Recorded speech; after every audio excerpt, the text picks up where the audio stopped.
시청자 여러분 안녕하십니까? 계속해서 포항에서 전해드립니다. 경북 동해안 지역은 오늘 낮 기온이 30도를 넘어 무더웠습니다. 대구와 영천 등 일부 내륙에는 폭염주의보가 발효 중인 가운데 동해안은 낮 기온이 영덕 32.3도, 포항 경주 31도, 울진 28.5도를 기록했습니다. 내일은 북동풍이 불어 아침 최저 14에서 17도, 낮 최고 22에서 26도 분포로 오늘보다는 선선하겠습니다. 해상의 물결은 내일도 0.5에서 2.5m로 비교적 낮게 일겠습니다. 창원 경륜관리공단이 포항 중앙상가의 스크린으로 경기를 보고 내기를 할 수 있는 장외 매장 설치를 추진하자 중앙상가 상인들도 유치활동에 나섰습니다. 상가 경기를 살리고 고용률을 창출할 수 있는 긍정적인 면이 있는 반면 이 사행성 조장을 우려하는 시각도 있습니다. 보도에 김철승 기자입니다. 우리나라에서 실제 경륜 경기가 열리는 곳은 경기도 광명시와 부산시 그리고 창원시. 이 가운데 창원 경륜관리공단이 포항시에 경정과 경륜 장외 매장을 내기로 하고 포항시와 시의회에 동의를 요청했습니다. 이에 앞서 중앙상가 상인 등은 유치위원회를 구성한 뒤 장외 매장 후보지로 중앙상가의 5층 건물을 선정하고 유치 활동에 들어갔습니다.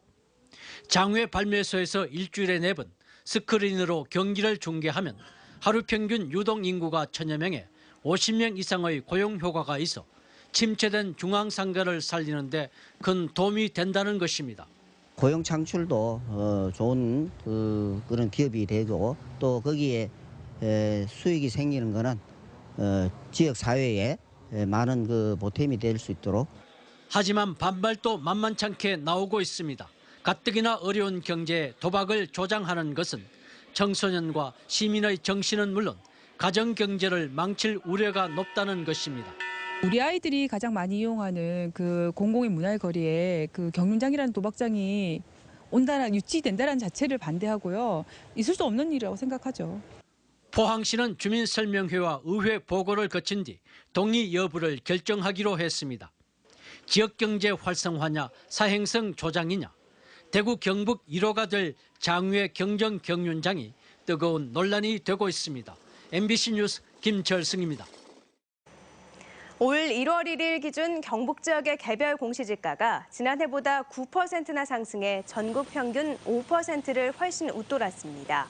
시군별로는 예천군이 16.38%로 가장 많이 올랐고 울릉도 15.57%, 영천시 14.01% 등으로 도청 신도시 조성과 울릉 일주도로 등의 영향이 컸던 것으로 나타났습니다. 우리 땅 독도의 공시지가는 50억 563만 원으로 지난해보다 17.1%나 상승했고 도내 최고지가는 포항시 죽도동 약국자리로 제곱미터당 1,230만 원, 평당 4천여만 원입니다. 개별 공시지가는 경상북도 부동산 정보조회 시스템과 시군청 홈페이지, 읍면동 사무소에서 열람할 수 있으며 이의 신청은 6월 30일까지 받습니다. 미국 상무부가 최근 우리나라 아연도금 강판에 대해 고율의 반덤핑 과세를 부과해 철강업계에 비상이 걸렸습니다. 업체별로는 현대제철이 47.8%로 가장 높고 동국제강 8.75%, 포스코와 동부제철은 각각 31.73%의 반덤핑 과세가 책정됐고 미국 국제무역위원회가 오는 7월 8일 최종 판정을 내리면 관세가 부과됩니다. 철강업계는 관세가 부과되면 수출에 타격이 우려된다며 정부의 대책을 요구했고 산업부와 철강협회는 긴급회의를 열고 대응책 마련에 나섰습니다. 포스코가 노후화된 제철소 내 발전 설비의 수명 연장 사업자로 미국 제너럴 일렉트릭을 선정했습니다. 제너럴 일렉트릭은 앞으로 1,700억 원 규모의 포항 제철소 내 부생가스 발전 설비 교체 사업을 맡게 됩니다. 포스코는 오는 2020년까지 노후화가 심한 부생가스 발전 설비를 단계적으로 교체할 계획입니다. 설림병원재단인 인산의료재단의 인수합병을 통한 회생계획안이 법원에 의해 부결됐습니다. 대구지방법원 제1파산부는 어제 인산의료재단의 회생계획안에 대해 채권자의 동의가 부족하다며 부결하고 다음 달 13일 다시 가결 여부를 결정하기로 했습니다. 이에 대해 인산의료재단과 소속 간호사들은 채권액의 32%를 차지하는 한동대의 동의서가 있어야만 회생안이 가결된다며 협조를 호소했습니다. 그러나 한동대는 학교법인이 병원 근로자에게 이미 지급한 퇴직금 등 받을 금액 108억 원 가운데 3%인 3억 원만 받고 나머지 모든 권리를 포기한다는 것은 법인 이사회의 의결이 필요한 사안이라고 밝혔습니다. 포항시의회가 포항 종합운동장 안에 위치한 복합체육관 만인당의 보수예산 10억 원을 전액 삭감했습니다. 만인당은 준공 후부터 집안 침하로 건물 바닥에 내려앉고 벽에 균열이 생기는 등 부실 시공 논란이 제기돼 왔는데 시의회는 부실 시공에 대한 명확한 원인 규명과 함께 국무조정실의 감사 결과를 지켜본 후 예산 지원 여부를 다시 검토하겠다는 입장입니다. 포항시는 집안 침하 피해가 창고와 기계실 등 사무동 건물에 집중돼 있고 건물에 구조적인 문제는 없는 것으로 확인된 만큼 만인당 체육관은 계속 개방해 사용하기로 했습니다. 금호고속은 다음 달 1일부터 목포에서 경주와 포항으로 가는 신규 버스 노선을 개통한다고 밝혔습니다. 이 노선은 하루 2차례 운행하며 출발 시각은 목포에서는 오전 8시 35분과 오후 3시 40분이고 포항에서는 오전 8시 50분과 오후 3시 50분입니다.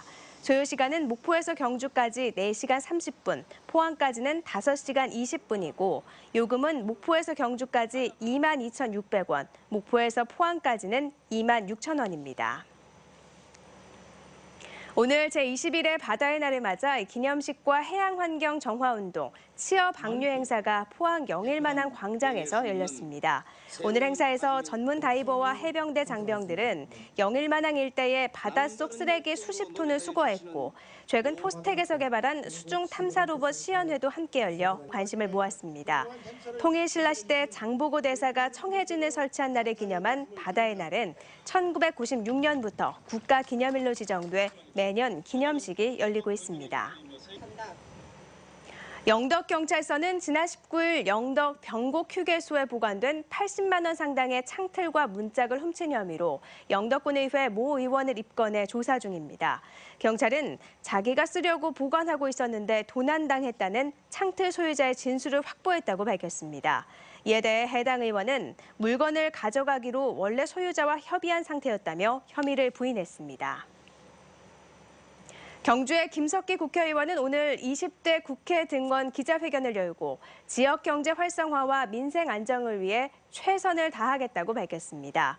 김석기 의원은 간포와 일본 교토 간 뱃길 연결, 한수원 협력기업과 해외기업 유치, 청년 일자리 창출 등 선거 공약을 반드시 이행하고 이를 위해 최양식 경주시장과도 적극 협력해 나가겠다고 밝혔습니다. 경상북도와 도의회, 한국장애인고용공단은 오늘 장애인 고용 증진을 위한 업무 협약을 체결하고 공동 노력하기로 했습니다. 도는 업무 협약을 통해 장애인 공무원과 출자 출연기관의 장애인 고용률을 5%를 늘리고 도의회는 관련 조례를 제정해 장애인 고용 증진 사업을 뒷받침하기로 했습니다. 이상으로 포항 MBC 이브닝 뉴스를 마칩니다. 고맙습니다.